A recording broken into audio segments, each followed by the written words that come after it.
Selamat pagi anak-anak ibu sekalian. Salam sehat buat kita semua. Nah, buat anak-anak ibu, kemarin kita sudah menyelesaikan materi kita mengenai suhu dan perubahan pada bab 4. Nah, kali ini kita akan masuk ke bab 5, yaitu materi kita yang baru mengenai kalor dan perpindahannya. Nah, buat anak-anak ibu, untuk materi kita kali ini mengenai kalor dan perpindahannya, kita akan membahas mengenai bagaimana yang terjadi pada kalor tersebut, yaitu di mana apa itu kalor, kemudian bagaimana perpindahan pada kalor, kemudian bagaimana pengaruh kalor terhadap suhu dan wujud benda. Nah, untuk mengetahui materi kita pada kalor dan perpindahan kali ini, kita akan melihat video yang akan Ibu tayangkan kali ini. Halo anak-anak, selamat pagi. Apa kabar kalian semua? Sehat-sehat ya? Dan itu yang Ibu harapkan. Nah, untuk kali ini kita belajar bab 5 ya, yaitu tentang kalor dan perpindahannya. Sebelum kita belajar lebih jauh, kita harus tahu dulu apa itu kalor. Nah, perhatikan gambar di sini. Ini adalah gambar orang menyetrika dan ini adalah gambar masakan atau panci yang ada dalamnya makanan dimasak melalui tungku api. Nah, kalau kalian perhatikan, tentunya kalau sedang menyetrika itu melicinkan baju yang kusut ya. Dan tentunya kalau lagi masak itu juga mematangkan makanan yang ada di dalam panci itu. Nah, lalu apa yang menyebabkan semua ini bisa terjadi?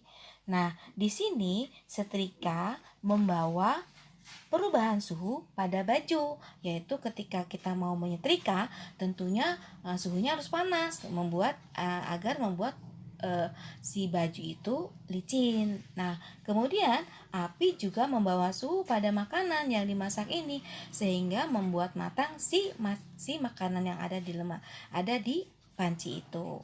Nah, perubahan itulah yang dinamakan kalor. Jadi, kalor itu apa?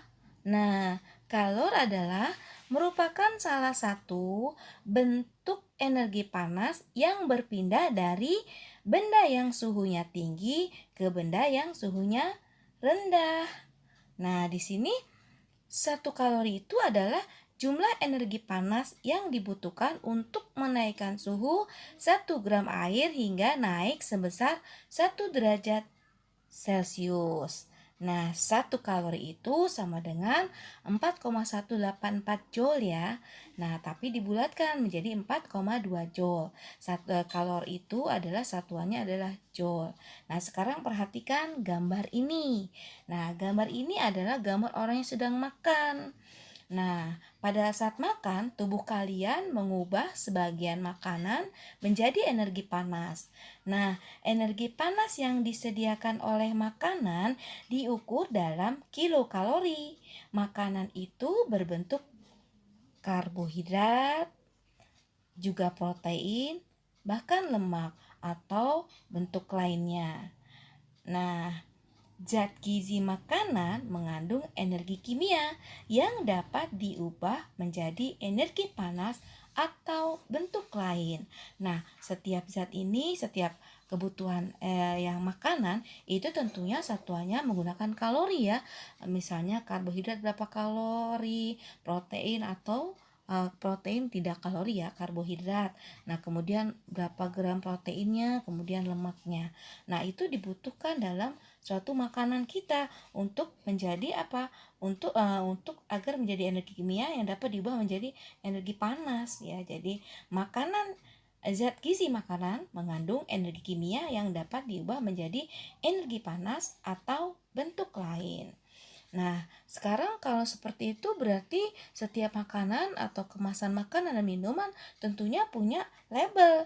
Nah, labelnya seperti ini. Nah, label di sini adalah diberitahu kandungan apa saja yang ada di dalam makanan atau minuman dalam kemasan itu. Dan ini harus tercantum ya, harus tercantum kandungan energinya agar kita bisa memilih mana makanan yang berkalori rendah, berkalori tinggi. Kita bisa memilih-milih makanan serta minuman karena sesuai kandungan zat gizinya di situ. Nah, sekarang pada saat kedinginan, kalian pasti menggigil ya.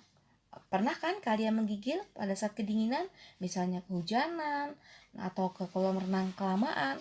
Nah, kalian kedinginan. Nah, pada saat kalian kedinginan, tubuh kalian akan menggigil. Untuk apa sebenarnya menggigil itu? Yaitu untuk mempercepat metabolisme tubuh sehingga tubuh tetap terjaga suhunya. Nah, dengan menggigil maka tubuh kalian akan bergerak cepat ya. Perhatikan. Jadi kalau kita misalkan lagi menggigil, tentunya bergeraknya lebih cepat ya. Nah, gerak tubuh kalian itu memaksa tubuh untuk melakukan metabolisme. Jadi makanan energi kimia atau membakar energi kimia makanan menjadi energi gerak. Dan tentu saja menghasilkan energi panas. Jadi dengan cara ini suhu tubuh tidak turun. Nah, pada saat menggigil itu kedinginan, pasti kalian cepat merasa lapar ya pada saat kedinginan. Kenapa seperti itu? Ya karena tadi tubuh memaksa melakukan metabolisme dan membakar energi kimia, makanan menjadi energi gerak. Jadi gerak ini terus yang bikin kita jadi lapar pada saat kedinginan. Lalu mengapa tubuh kita berkeringat? Nah, pada saat keringat, kita harus tahu dulu nih.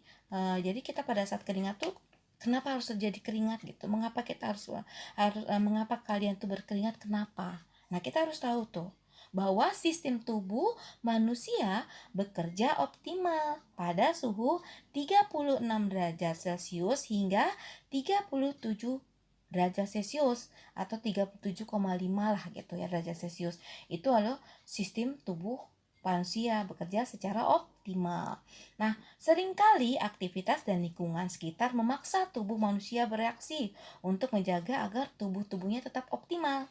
Nah, pada saat kalian beraktivitas, misalnya berolahraga, nah di sini akan terjadi peningkatan proses perubahan energi kimia.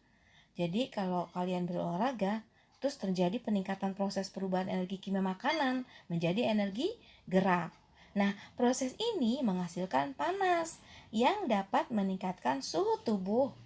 Nah, jadi pada saat inilah mekanisme dalam tubuh kalian memberi perintah agar tubuh berkeringat. Nah, pada saat keringat itu menguap, proses penguapan keringat memerlukan kalor. Nah, kalor ini diambil dari kulit tubuh kalian, sehingga tubuh kalian yang memanas itu menjadi dingin dan kembali ke suhu optimal. Nah, jadi kalau saat kalian setelah beraktivitas olahraga, kalian santai duduk pasti sambil kipas-kipas. Kenapa? Ya karena tujuannya untuk mengembalikan suhu menjadi optimal lagi gitu. Ya, jadi mengapa kita perlu berkeringat? Kalian sudah tahu ya, itu jawabnya. Bahwa tubuh memerlukan apa? Memerlukan berolahraga, misalkan tadi terjadi peningkatan proses perubahan energi kimia makanan menjadi energi gerak. Jadi harus kalian ingat bahwa proses ini menghasilkan panas yang dapat meningkatkan suhu tubuh. Nah, pada saat ini mekanisme dalam tubuh kalian memberi perintah agar tubuh berkeringat. Nah, kemudian kita akan belajar kalor dan perubahan suhu benda. Nah, jika suhu benda atau jika suatu zat menyerap kalor, maka suhu akan naik. Dan jika suatu zat melepas kalor, maka suhu akan turun. Nah, contohnya seperti ini. Air panas ketika kalian campur dengan es batu, maka dia menjadi air hangat. Nah, lalu suhu benda akan naik jika benda itu mendapatkan kalor dan suhu. Benda akan turun jika kalor dilepaskan dari benda itu.